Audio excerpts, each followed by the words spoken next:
Olugbenga Isaac allegedly drugged and raped a 19-year-old female patient. The incident happened in September 2016 when the complainant had toothache and called on the nurse to administer drugs on her. Instead, the accused injected her with a substance that made her sleep. The complainant slept off and the accuser raped her and left. The complainant regained consciousness after several hours and was bleeding from her private parts. Then it dawned on her that she had been raped. Number 4.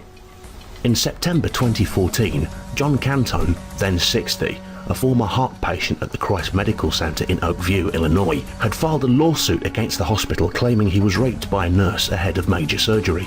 The lawsuit said that the female nurse, Rachel Shaper, made sexual advances and initiated intercourse with the patient as he was getting ready for heart transplant. The incident allegedly took place on October the 12th, 2012. The nurse had since been reprimanded by state authorities for failing to disclose that she had lost her previous job for misconduct involving a patient. John Cantone and wife's lawsuit seeked in excess of $200,000 for injury and damages, including to their marital and sexual relationship, and damages of personal and pecuniary nature.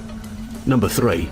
Adeladilew A. Mekonen, 34, of Portland, wasn't exactly a nurse, but a nursing assistant who deserves to be included on this list. In September 2016, he was jailed with bail set for $1 million for rape, kidnapping, sexual penetration, and sexual abuse. The 34-year-old was arrested in September after he was accused of raping an 87-year-old woman. Prior to that, the sheriff's office first received a complaint about Mekonen from a 94-year-old woman in June, but couldn't substantiate it at the time. Mekonen began working at Providence St. Vincent Medical Center as a certified nursing assistant in May 2016, and at least 7 women, aged between 27 and 94, had accused Mekonen of sexual assault.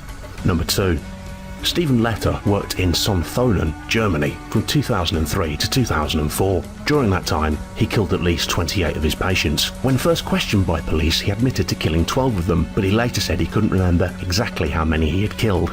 Most of his victims were at least in their 70s, so their deaths were overlooked for a while. Letter claimed that he had killed his patients in order to end their suffering, but hospital staff and police noted that not all patients were critical. After 42 bodies were exhumed, Letter was found guilty of the murder of 12 patients, the manslaughter of 15, and 1 mercy killing. He later attempted to have all of his convictions changed to charges of manslaughter, again claiming that they were mercy killings, but was rejected. Number 1.